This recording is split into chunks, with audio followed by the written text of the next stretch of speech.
So hi everyone, welcome back to my channel. अगर आप NEET के एस्पिरेंट हो और केवल 2.5 महीने बचे हैं और आपको लग रहा है बहुत कम टाइम रह गया है, अब तो कुछ हो ही नहीं सकता।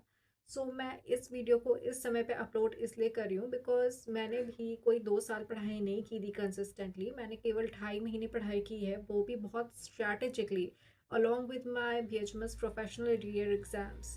So I think I can guide you a bit how to study in these 2.5 months.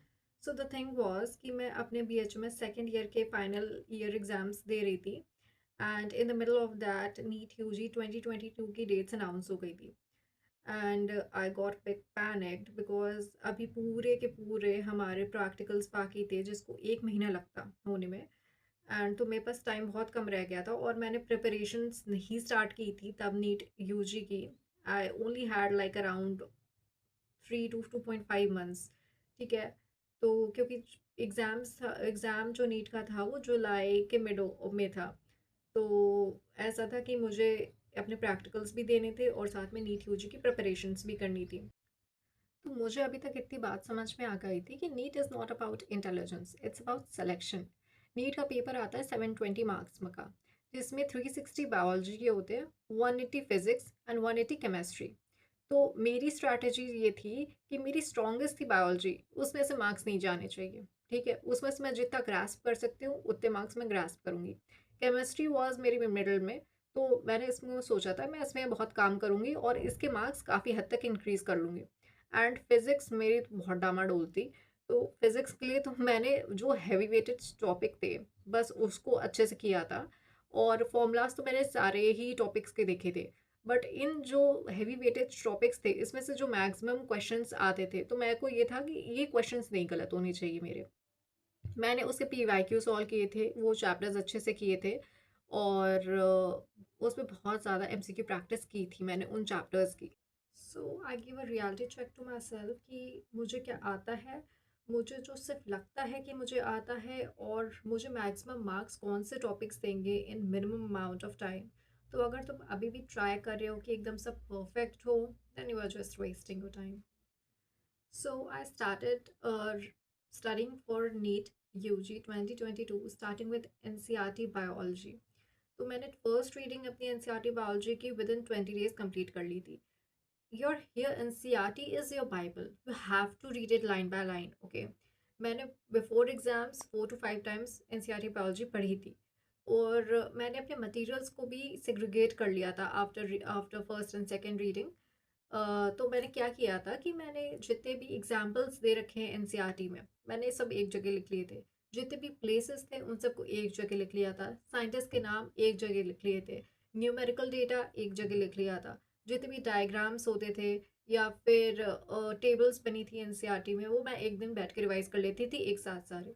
तो NCERT पढ़नी कैसे है एग्जैक्टली exactly, वो मेरी पुरानी वीडियो है, आप उसमें जाके देख सकते हो कि how to revise your NCERT। So I started sorting my material in this duration। ये बहुत मुझे फ़ायदा किया था लास्ट डेज में, बिकॉज आप बार बार नहीं पढ़ सकते हैं NCERT। ठीक है, और कुछ हमारे डेटा में हम कंफ्यूज हो जाते हैं या फिर हमको डिलेमा रहता है कि ये होगा आंसर कि ये होगा, क्योंकि पढ़ा हम लोग में सभी कुछ रहता है अंत तक, लेकिन कंफ्यूजन हो जाती है। तो जब आप मटेरियल्स को सेग्रीगेट कर लोगे that it will be very easy for you. And also I had solved last 25 years of PYQ from all the biology topics. So coming to chemistry, chemistry को मैंने physical, organic, inorganic में divide कर लिया था। Physical chemistry में मैंने formula sheet बनाई थी, उसका रेगुलर रिवाइज किया था, और 15 ईयर्स जो क्वेश्चंस थे उसको 2 से 3 बार सॉल्व किया था। Then coming to inorganic chemistry, inorganic chemistry के लिए I had watched 1 short videos, उसके ही मैंने नोट्स प्रिपेयर किए थे और उसको काफ़ी बार रिवाइज किया था। And also along with that मैंने एक बार NCERT भी पढ़ी थी। ठीक है, और मैंने लास्ट 15 ईयर्स के PYQs उसके भी सॉल्व किए। And coming to organic chemistry के लिए मैंने GOC और रिएक्शन मैकेनिज्म अपना बहुत स्ट्रॉन्ग किया था। एंड 15 ईयर्स के क्वेश्चन पेपर सॉल्व किए थे अलॉन्ग विद 1 शॉर्ट वीडियोस, और उसके भी मैंने कम से कम 4-5 पन्नों में मैंने पूरी ऑर्गेनिक केमिस्ट्री समेट ली थी। एंड मतलब छोटे छोटे नोट्स बना लिए थे कि ये इंपॉर्टेंट है, बार बार आते हैं, उसको मैंने मल्टीपल टाइम्स रिवाइज किया था।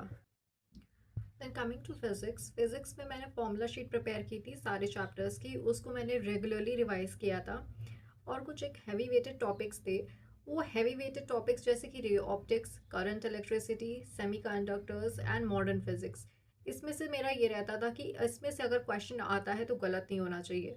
तो इसके मैंने वन शॉट वीडियोज़ देखे थे, प्लस इसमें 15 ईयर्स के क्वेश्चन सॉल्व किए थे मैंने बहुत religiously. And also I had also solved 15 years questions of other chapters as well, but उतना मैंने परफेक्शन अचीव करने की उसमें कोशिश नहीं की।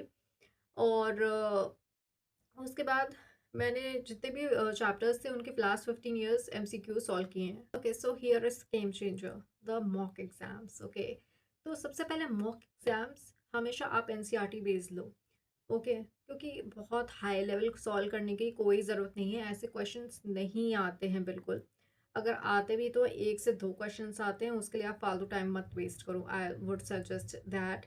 और एटलीस्ट मैंने 2 मॉक टेस्ट दिए थे हर week in first 1.5 months, and then last months मैं रेगुलरली एक टेस्ट देते ही देती थी एंड उसका एनालिसिस करती थी और उसी के थ्रू मैं रिवाइज करती थी। Okay, I had also had made this mistake notebook, and you should make a mistake notebook. I'm telling you, it's a game changer.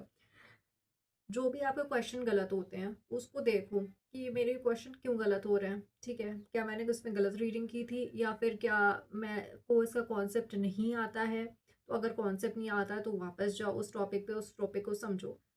Silly mistake हो गई थी तो याद रखो कि मेरे से ऐसी टाइप की सिली मिस्टेक्स होती हैं। तो उसके बाद you should prepare this mistake notebook, जिसमें जो आपके कॉन्सेप्ट गलत हो रहे हैं उसको लिख लो, जिस टाइप की मिस्टेक्स हो रही हैं उसको लिख लो, और उसको प्लीज़ हफ्ते में एक बार पलटते रहो, ठीक है। And you will drastically see that your improve scores are improving. Okay, and also, okay, so I didn't use any social medias in my preparation, last 2.5 months of preparation. I didn't compare myself with someone else because I was preparing at home, तो मेरे को तो कोई ऐसा comparison वाला चीज़ लगी नहीं।